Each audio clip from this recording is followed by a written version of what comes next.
ஜெஃப்னா கல்லூரி சொந்தங்களுக்கு நீங்கள் காலை வணக்கம்.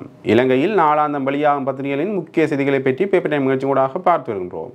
அந்த வகையில் 31ஆம் தேதி மே மாதம் 2024ஆம் ஆண்டு வெளியான பத்திரிகைகளின் முக்கிய செய்திகளை பற்றி பார்க்கலாம். முதலில் உதயன் பத்திரிகையில் அமைந்துள்ள முக்கிய செய்திகளாக, தையிட்டி விகாரையில் மேலதிக கட்டடங்களா? அப்படி எதுவும் இல்லை, மறுக்கிறார் பதில் மாவட்ட செயலர்.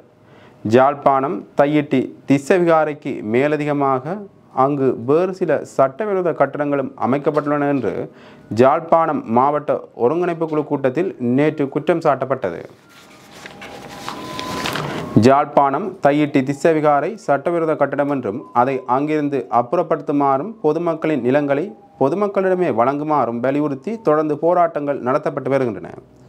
இந்த நிலையில் தையிட்டி திஸ்ஸ விகாரைக்கு மேலதிகமாக அங்கு சட்டவிரோத கட்டடங்கள் அமைக்கப்பட்டு வருகின்றமை ஏற்கத்தகாத ஒன்று என்று நாடாளுமன்ற உறுப்பினர் செல்வராசா கஜேந்திரன் ஒருங்கிணைப்பு குழு கூட்டத்தில் சுட்டிக்காட்டினார். ஆனால் இந்த குற்றச்சாட்டை பதில் மாவட்ட செயலர் மருதலிங்கம் பிரதீபன் திட்டவட்டமாக மறுத்துள்ளார். நான் 14 நாட்களுக்கு முன்னர் அங்கு சென்று பார்வையிட்டேன், ஆனால் அவ்வாறு எந்த சட்டவிரோத கட்டடங்களும் அமைக்கப்படவில்லை என்று பதில் மாவட்ட செயலர் தெரிவித்தார் என்றவாறாக அந்த செய்தி காணப்படுகின்றது. முதற் பக்கத்தில் அமைந்துள்ள மற்றொரு முக்கிய செய்தியாக, தையிட்டி விகாரையில் சட்டவிரோத கட்டடம் உறுதிப்படுத்தியது படம், பதில் மாவட்ட செயலரின் பச்சை பொய் அம்பலம்.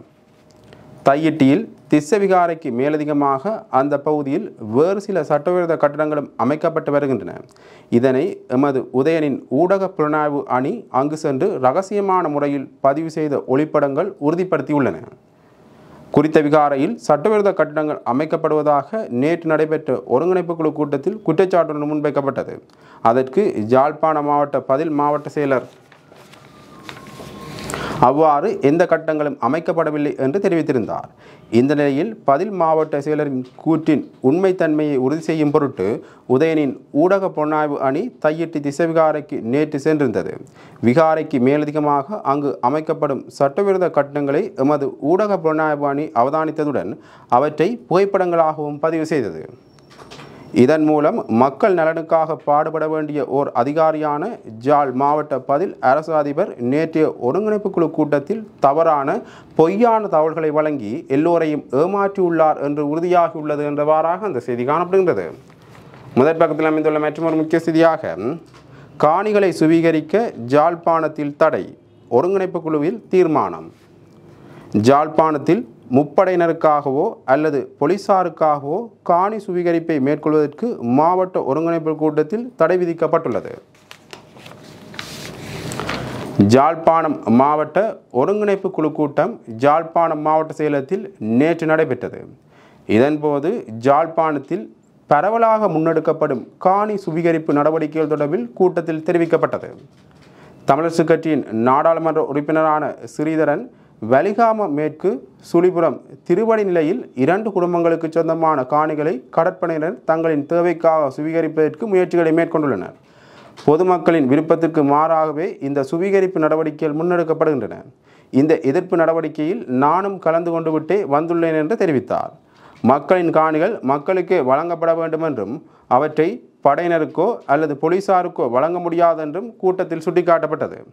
இதையடுத்து காணி சுவீகரிப்பு தொடர்பில் அடுத்த கட்ட ஆய்வுப் பணிகளை மேற்கொண்டு இறுதி நடவடிக்கைகள் எடுக்கப்படும் வரையில் ஜாழ்ப்பாண மாவட்டத்தில் காணி சுவீகரிப்பு நடவடிக்கைகளை நிறுத்துமாறு மாவட்ட ஒருங்கிணைப்பு குழு இணைத்தலைவர்கள் தெரிவித்தனர். இணைத்தலைவர்களின் இந்த உத்தரவை தீர்மானமாக நிறைவேற்ற வேண்டும் என்று வலியுறுத்தப்பட்டதை தொடர்ந்து மறு அறிவித்தல் வரும் வரையில் ஜாழ்ப்பாண மாவட்டத்தில் காணி சுவீகரிப்பு நடவடிக்கைகளை மேற்கொள்ள முடியாது என்று தீர்மானம் நிறைவேற்றப்பட்டது என்றவாறாக அந்த செய்தி தொடர்ந்து செல்கின்றது. முதற் பக்கத்தில் அமைந்துள்ள மற்றொரு முக்கிய செய்தியாக, ISIS உடன் தொடர்பு, 2 கைது. ISIS பயங்கரவாத அமைப்புடன் தொடர்பை பேணினார்கள் என்ற குற்றச்சாட்டில் மேலும் 2 சந்தேக நபர்கள் நேற்று கைது செய்யப்பட்டுள்ளனர். இந்தியாவின் அகமதாபாத் விமான நிலையத்தில் அண்மையில் 4 இலங்கையர்கள் இந்தியாவின் பயங்கரவாத தடுப்பு விசாரணை பிரிவினரால் கைது செய்யப்பட்டிருந்தனர். அவர்களிடம் நடத்திய விசாரணைகளின் போது இந்தியாவில் தற்கொலை தாக்குதல்களை நடத்த திட்டமிட்டிருந்தமையும் பாகிஸ்தானில் இருந்து வரவிருந்த உத்தரவுக்காக அவர்கள் காத்திருந்தமையும் தெரிய வந்தது. இந்த விடயத்தில் இந்திய இலங்கை அதிகாரிகள் இணைந்து செயற்பட்டு வரும் நிலையில் இந்த தாக்குதல் முயற்சியுடன் தொடர்புடையவர்கள் என்ற குற்றச்சாட்டில் மேலும் 2 மாவனல்ல பகுதியில் வைத்து நேற்று கைது செய்யப்பட்டுள்ளனர். கைதானவர்களிடம் மேலதிக விசாரணைகள் இடம்பெற்று வருகின்றன என்றவாறாக அந்த செய்தி காணப்படுகின்றது. முதற் பக்கத்தில் அமைந்துள்ள மற்றொரு முக்கிய செய்தியாக ஜாழ் தீவகம் இடையேயான ஆம்புலன்ஸ் படகு சேவை கைவிடுவதற்கு தீர்மானம், பராமரிப்பு செலவே காரணம்.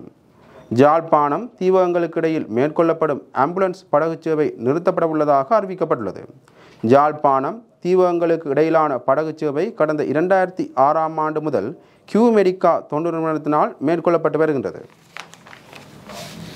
இந்த நிலையில் பொருளாதார நெருக்கடி மற்றும் பராமரிப்பு செலவுகள் காரணமாக அந்த சேவையை கைவிட உள்ளதாக மேற்படி தொண்டு நிறுவனம் அறிவித்துள்ளதாக நேற்று நடைபெற்ற ஜாழ்ப்பாணம் மாவட்ட ஒருங்கிணைப்பு குழு கூட்டத்தில் சுட்டிக்காட்டப்பட்டுள்ளது. இதையடுத்து இந்த விடயம் தொடர்பில் பேச்சுக்களை மேற்கொள்ளுமாறும் மேலதிக நடவடிக்கைகளை முன்னெடுக்குமாறும் ஜாழ்ப்பாணம் மாவட்ட பதில் மாவட்ட செயலருக்கு மாவட்ட ஒருங்கிணைப்பு குழு கூட்டத்தில் தலைவர் உத்தரவிட்டார். தரைவழி போக்குவரத்து இல்லாத நெடுந்தீவு, அன்லைதீவு, எழுவைதீவு, நைனாதீவு உள்ளிட்ட தீவுகளில் வாழும் மக்களுக்கு இந்த ஆம்புலன்ஸ் படகு சேவையை பிரதான மருத்துவ மார்க்கமாக இருந்து வருகின்றமை குறிப்பிடத்தக்கது என்றவாறாக அந்த செய்தி காணப்படுகின்றது. உதயன் பத்திரிகையின் 2ஆம் பக்கத்தில் அமைந்துள்ள முக்கிய செய்தியாக உறவுகளை தேடி நேற்று கவன ஈர்ப்பு. காணாமல் ஆக்கப்பட்டோரின் உறவுகளால் நேற்று கிளிநொச்சியில் கவன ஈர்ப்பு போராட்டம் ஒன்று முன்னெடுக்கப்பட்டது. இந்த போராட்டம் கிளிநொச்சி மருத்துவமனைக்கு அருகிலுள்ள காணாமல் ஆக்கப்பட்டோரின் உறவுகளின் சங்க அலுவலகத்துக்கு முன்பாக ஏனையின் வீதியில் முன்னெடுக்கப்பட்டது. காணாமல் ஆக்கப்பட்ட தங்கள் உறவுகளின் படங்களை ஏந்தியவாறு காணாமல் ஆக்கப்பட்டோர் விடயத்தில் சர்வதேச விசாரணை வேண்டுமென்ற கோஷத்துடன் இந்த கவனிப்பு போராட்டம் நடத்தப்பட்டது என்றவாறாக இந்த செய்தி காணப்படுகின்றது. 3ஆம் பக்கத்தில் அமைந்துள்ள முக்கிய செய்தியாக 15 வருடங்கள் கடந்தும் தமிழருக்கு நீதி இல்லை, பிரித்தானிய தமிழர் பேரவை சுட்டிக்காட்டு. 15 வருடங்கள் கடந்தும் ஈழத் தமிழ் மக்களுக்கு எதிராக நிகழ்ந்த கொடூர குற்றங்களுக்கு நீதி கிடைக்கவில்லை, குற்றங்கள் இன்று வரை நீள்கின்றது என்று பிரித்தானிய தமிழர் பேரவை தெரிவித்துள்ளது. இது தொடர்பில் பிரித்தானிய தமிழர் பேரவை வெளியிட்டுள்ள அறிக்கையில் மேலும் தெரிவிக்கப்பட்டுள்ளதாவது 2009இல் இடம்பெற்ற குற்றங்கள் இலங்கையில் மீண்டும் நடைபெறாமல் இருப்பதற்கு பொறுப்பு கூறல், மனித உரிமைகள், நீதியை நிலைநாட்டல் என்ற அடிப்படைகளை கொண்ட நிலையான அமைதிக்கான நடவடிக்கைகளை உடனடியாக எடுக்க வேண்டும் என சர்வதேசத்திற்கு எடுத்து கூறியிருந்தோம். ஆயினும் தமிழ் மக்களின் தாயகம் அரச பயங்கரவாத பாதுகாப்பு படையினரால் கொடூர அடக்குமுறைகளுக்கு உள்ளாக்கப்படுகின்றது. அவர்களின் நினைவுகூரல் உரிமை கூட மறுக்கப்படுகின்றது. இது உயிர் பிழைத்தோருக்கும் காணாமல் ஆக்கப்பட்டவர்களின் உறவுகளுக்கும் மிகவும் மன உளைச்சலை கொடுக்கின்றது. ஈழத் தமிழர்களுக்கு 15 வருடங்கள் கடந்தும் இன்னமும் நீதி மறுக்கப்பட்டே உள்ளது என்றவாறாக அந்த செய்தி காணப்படுகின்றது. இவை உதயன் பத்திரிகையில் அமைந்த முக்கிய செய்திகள். இனி வலம்புரி பத்திரிகையின் முக்கிய செய்திகளை பற்றி பார்க்கலாம். வலம்புரி பத்திரிகையின் முதற் பக்கத்தில் அமைந்துள்ள முக்கிய செய்திகளாக 2009ஆம் ஆண்டு அழிவுகள் மீள நிகழாதிருக்க உண்மை, நீதி, பொறுப்பு கூறல் அவசியம். சேனல் 4 தொலைக்காட்சி நோ ஃபயர் ஜோன் இயக்குனர் தெரிவிப்பு. இலங்கையில் 2009ஆம் ஆண்டில் இடம்பெற்ற மிக மோசமான வன்முறைகள் மற்றும் மீறல்கள் மீண்டும் நிகழாதிருப்பதை உறுதிப்படுத்துவதற்கு உண்மை கண்டறியப்பட்டு நீதி நிலைநாட்டப்படுவதும் பொறுப்பு கூறல் உறுதி செய்யப்படுவதும் இன்றியமையாததாகும் என சேனல் 4 தொலைக்காட்சியின் நோ ஃபயர் ஜோன் ஆவணப்படத்தின் இயக்குனர் கெலம் மெக்ரே வலியுறுத்தியுள்ளார். இலங்கையில் இடம்பெற்ற இறுதிக்கட்ட போரின் போது தமிழ் மக்களுக்கு எதிராக நிகழ்த்தப்பட்ட போர்க்குற்ற காணொலிகளுடன் கூடியதாக கெலம் மைக்ரோவினால் தயாரிக்கப்பட்ட நோ ஃபயர் ஜோன் என்ற ஆவணப்படம் 11 வருடங்களுக்கு முன்னர் சேனல் 4 என்ற தொலைக்காட்சி சேவையில் வெளியாகி பாரிய அதிர்வலைகளை தோற்றுவித்திருந்தது. இந்த நிலையில் யுத்தம் முடிவுக்கு கொண்டு வரப்பட்டு இவ்வருடத்துடன் 15 ஆண்டுகள் பூர்த்தியடைந்திருப்பதை முன்னிட்டு கெலம் மைக்ரே வெளியிட்டுள்ள நினைவுச் செய்தியில் மேலும் கூறியிருப்பதாவது: யுத்தம் முடிவுக்கு கொண்டு வரப்பட்டு 15 வருடங்களின் பின்னர் அதனை நாம் மே மாதம் 18ஆம் தேதி நினைவு கூறுகின்றோம். இருப்பினும் தமிழ் மக்களுக்கு எதிரான மீறல்கள் தொடர்கின்றன. வலிந்து காணாமல் ஆக்கப்பட்டோரின் உறவினர்கள் உள்ளடங்களாக பாதிக்கப்பட்ட தரப்பினர் அதனால் ஏற்பட்ட தாக்கத்துடனேயே தொடர்ந்து வாழ்கின்றனர். இவ்வாறானதொரு சூழ்நிலையில் பாதிக்கப்பட்ட தரப்பினர் அவர்களது அன்புக்குரியவர்களை நினைவு கூறுவதற்கான உரிமை இலங்கை அரசினால் மறுக்கப்படுகின்றது. அதேபோன்று இன்றளவில் தமிழர் தாயக பகுதிகள் பாதுகாப்பு தரப்பினரின் வலுவான கட்டுப்பாட்டின் கீழ் இருக்கின்றது. எனவே முன்னெப்போதை விடவும் இப்போது உண்மை மற்றும் நீதி என்பன உடனடியாக உறுதிப்படுத்தப்பட வேண்டியது மிகவும் அவசியமாகின்றது. 2009ஆம் ஆண்டில் இடம்பெற்ற மிக மோசமான சம்பவங்கள் மீண்டும் நிகழாதிருப்பதை உறுதிப்படுத்துவதற்கு உண்மை கண்டறியப்பட்டு நீதி நிலைநாட்டப்படுவதும் பொறுப்புக்கூறல் உறுதி செய்யப்படுவதும் இன்றியமையாதாகும் என்று அவர் குறிப்பிட்டுள்ளார் என்றவாறாக அந்த செய்தி தொடர்ந்து செல்கின்றது. முதற் பக்கத்தில் அமைந்துள்ள மற்றொரு முக்கிய செய்தியாக, எதிர்வரும் ஜனாதிபதி தேர்தலுக்கு நாங்கள் முழுமையாக தயாராகிவிட்டோம், தேர்தல்கள் ஆணைக்குழு தலைவர் தெரிவிப்பு.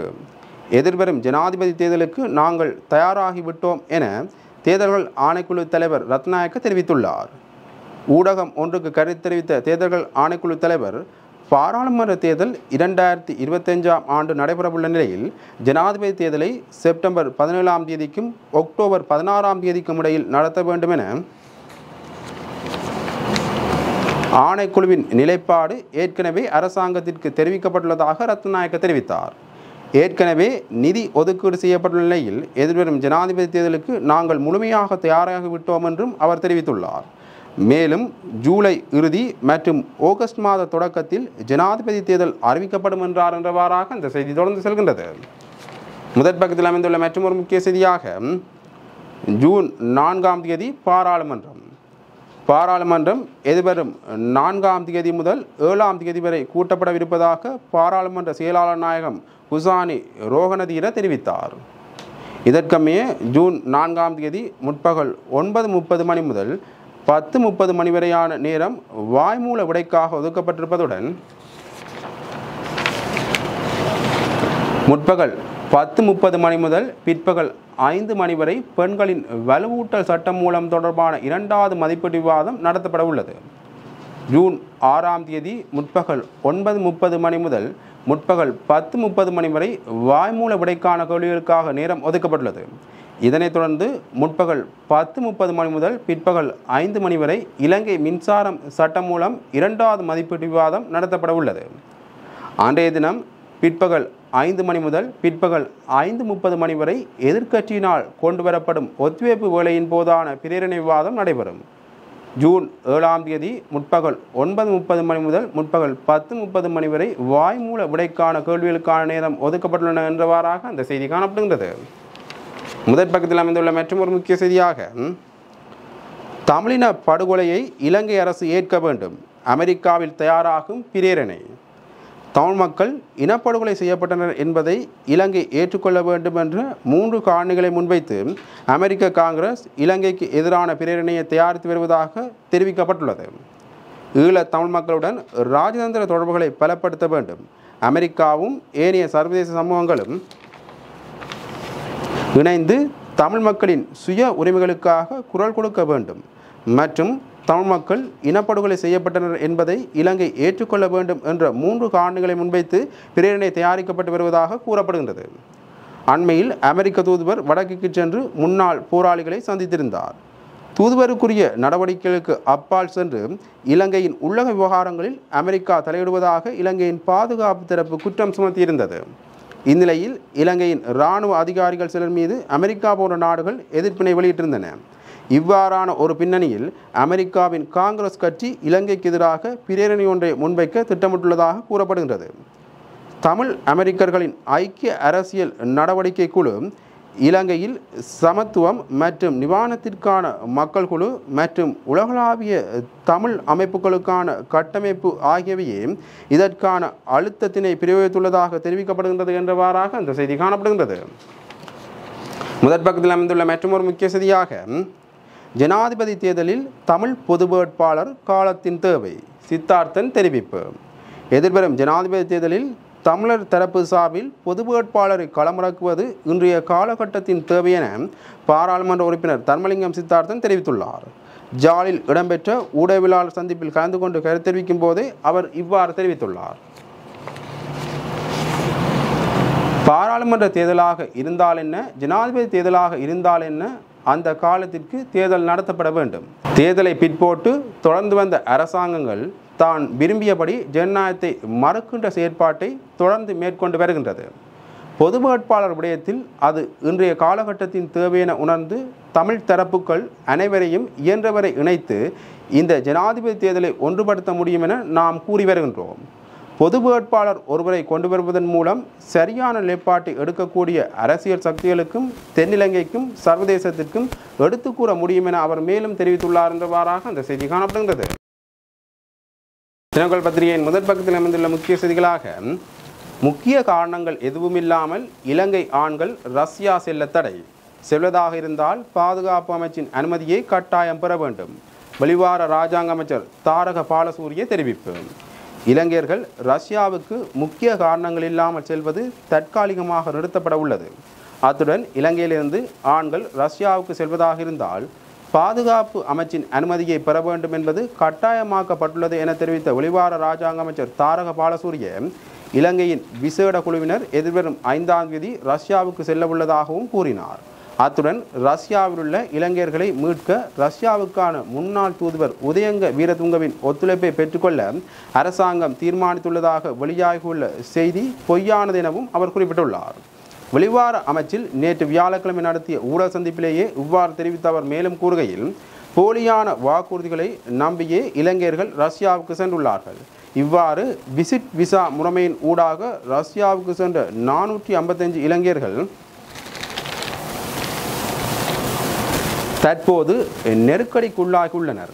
இவர்களை நாட்டுக்கு அழைத்து வருவதற்கு இராஜாந்திர மட்டத்தில் நடவடிக்கைகள் எடுக்கப்படுகின்றன. இவ்விடயம் தொடர்பில் கொழும்பில் உள்ள ரஷ்ய தூதரகத்துடனும் மாஸ்கோவில் உள்ள இலங்கை தூதரகத்துடனும் விரிவான கலந்துரையாடல்கள் மேற்கொள்ளப்பட்டு வருகின்றன என்றவாறாக அந்த செய்தி தொடர்ந்து செல்கின்றது. முதற் பக்கத்தில் அமைந்துள்ள மற்றொரு முக்கிய செய்தியாக, உரிய அனுமதியின்றி சுண்ணக்கல் ஆள்வதற்கு தடை விதிக்கப்பட்டது. வெளி மாவட்டங்களுக்கு கொண்டு செல்லவும் தீவிர கட்டுப்பாடு. ஜாழ் மாவட்டத்தில் உரிய அனுமதியை பெறாமல் சுண்ணக்கல் அகழ்வதற்கும் மாவட்டத்திற்கு வெளியே எடுத்துச் செல்வதற்கும் தடை விதிக்கப்படுவதாகவும் மீறுவோர் மீது சட்ட நடவடிக்கை எடுக்குமாறும் மாவட்ட ஒருங்கிணைப்பு குழு புவி சரிதவியல் மற்றும் சுரங்க பணியகத்தை பணித்துள்ளது. கட்டுப்பாடுகள் எதுவுமில்லாமல் சுண்ணக்கல் அகலப்பட்டு வெளி மாவட்டங்களுக்கு கொண்டு செல்வது தொடர்பாக நேற்று ஜாழ் மாவட்ட செயலகத்தில் இடம்பெற்ற மாவட்ட ஒருங்கிணைப்பு குழு கூட்டத்தில் சுட்டிக்காட்டப்பட்டது. அதிகாரிகள் இந்த விடயம் தொடர்பாக எவ்வாறான தடுப்பு நடவடிக்கைகளை மேற்கொள்ளலாம் என ஆராய்ந்தனர். இதன் அடிப்படையில் ஜாழ் மாவட்டத்திலிருந்து வெளி மாவட்டங்களுக்கு சுண்ணக்கல் கொண்டு செல்வதற்கு வழித்தட அனுமதியை பெற வேண்டும். உரிய வழித்தட அனுமதியை பெறாமல் சுண்ணக்கல் கொண்டு செல்வோர் மீது சட்ட நடவடிக்கை எடுக்கப்பட வேண்டும் என மாவட்ட ஒருங்கிணைப்பு குழு பணிப்புரை வழங்கியுள்ளது என்றவாறாக அந்த செய்தி காணப்படுகின்றது. முதற் பக்கத்தில் அமைந்துள்ள மற்றொரு முக்கிய செய்தியாக, கிழக்கில் இருந்தே தமிழ் பொது வேட்பாளர் வர வேண்டும், ஜாழ் பல்கலைக்கழக மாணவர் ஒன்றியம் கோருகின்றது. ஸ்ரீலங்காவின் அரசு தலைவரை தேர்வு செய்யும் தேர்தலில் தமிழ் தரப்பால் நிறுத்தப்படும் பொது வேட்பாளரை கிழக்கு மாநிலத்தை அடையாளப்படுத்தும் வகையில் கிழக்கிலிருந்து தேர்வு நடைபெற வேண்டும் என ஜாழ் பல்கலைக்கழக மாணவர் ஒன்றியம் வலியுறுத்தியுள்ளது. ஸ்ரீலங்காவின் அரசு தலைவரை தேர்வு செய்யும் தேர்தலில் தமிழ் தரப்பால் நிறுத்தப்படும் பொது வேட்பாளரை கிழக்கு மாநிலத்தை அடையாளப்படுத்தும் வகையில் கிழக்கிலிருந்து தேர்வு நடைபெற வேண்டும் என ஜாழ் பல்கலைக்கழக மாணவர் ஒன்றியம் வலியுறுத்தியுள்ளது. இந்த தேர்தல் தொடர்பாக அவர்கள் வெளியிட்டுள்ள அறிக்கையில், ஸ்ரீலங்காவின் அரசு தலைவரை தேர்வு செய்யும் தேர்தல் தொடர்பான பேச்சுக்கள் முனைப்பு பெற்றுள்ள நிலையில் கட்டமைக்கப்பட்ட இனவழிப்பு பொறிமுறைகளுக்குள் சிக்குண்டு இன விடுதலை வேண்டி நிற்கும் ஈழத் தமிழ் மக்கள் தமது அரசியல் விடுதலை பயணத்தில் இத்தேர்தல் களத்தினை தங்கள் நலன் சார்ந்து எவ்வாறாக கையாள வேண்டும் என்பதில் கடந்த கால அனுபவங்களை பரிசீலனை செய்து இனியாவது சுதாகரித்து முன்னகர வேண்டிய அவசிய நிலைக்கு தள்ளப்பட்டுள்ளோம் என்று அவர்கள் குறிப்பிட்டுள்ளனர் என்றவாறாக அந்த செய்தி தொடர்ந்து செல்கின்றது. முதற் பக்கத்தில் அமைந்துள்ள மற்றொரு முக்கிய செய்தியாக, அரச வேலை திட்டங்களுக்கான பெயர்கள் தமிழ் மொழியிலேயே இடம்பெற வேண்டும், அமைச்சர் டக்ளஸ் தேவானந்தா சுட்டிக்காட்டு. அரசாங்கத்தினால் முன்வைக்கப்படுகின்ற வேலை திட்டங்களுக்கான பெயர்கள் அனைத்தும் எமது பிரதேச மக்கள் விளங்கிக் கொள்ளும் வகையில் மொழி மாற்றம் செய்து பயன்படுத்தப்பட வேண்டும் என அமைச்சர் டக்ளஸ் தேவானந்தா சுட்டிக்காட்டியுள்ளார். அத்துடன் முன்னெடுக்கப்படும் வேலை திட்டங்கள் மக்களுக்கு புரிந்து கொள்ளும் பட்சத்திலேயே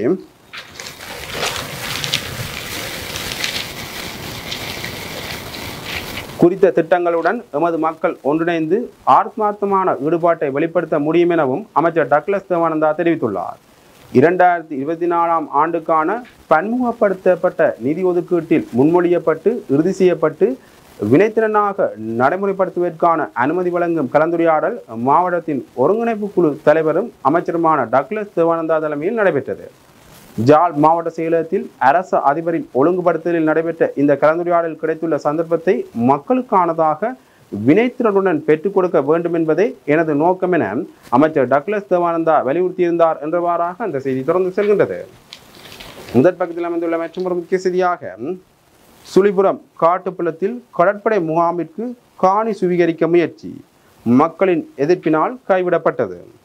சுழிபுரம் காட்டுப்புலத்தில் கடற்படை முகாமிற்காக முன்னெடுக்கப்படவிருந்த காணி சுவீகரிப்பு மக்கள் பிரதிநிதிகள் மற்றும் பொதுமக்கள் காணி உரிமையாளரின் எதிர்ப்பை அடுத்து கைவிடப்பட்டது. சுழிபுரம் காட்டுப்புலம் பகுதியில் உள்ள 4 பரப்பு தனியார் காணிகளை நில அளவை திணைக்களம் கடற்படையினரின் காணி சுவீகரிப்பிற்காக காட்டுப்புலத்திற்கு வருகை தந்த நிலையில் அவர்கள் மக்களினால் தடுத்து நிறுத்தப்பட்டனர். இந்த நிலையில் தாம் திரும்பிச் செல்வது தொடர்பில் மேலதிகாரிக்கு அறிவிக்க வேண்டும் என அவர்கள் தெரிவித்தனர். இதனையடுத்து இலங்கை தமிழரசு கட்சியின் எம்பியான சிவஞானம் ஸ்ரீதரன் மேலதிகாரியுடன் தொடர்பு கொண்டு பொதுமக்களின் எதிர்ப்பினை தெரிவித்தார். இந்த நிலையில் மேலதிகாரியினால் மீள வரும்படியாக உத்தரவிடப்பட்டது. தொடர்ந்து சட்டத்தணி சுகாசினால் உரிமையாளர்களின் எதிர்ப்பு கடிதமும் கையளிக்கப்பட்டதை அடுத்து அவ்விடத்தை விட்டு நில அளவை திணைக்களம் அகன்று சென்றது என்றவாறாக அந்த செய்தி காணப்படுகின்றது. இவை தினக்குள் பத்திரிகையில் இந்த முக்கிய செய்திகள். இன்று வெளியான பத்திரிகைகளின் முக்கிய செய்திகளை பற்றி பார்த்தோம். தொடர்ந்து பத்திரிகை செய்திகளை அறிந்து கொள்ள பேப்பர் டைம் நிகழ்ச்சியோடு இணைந்திருங்கள். நன்றி, வணக்கம்.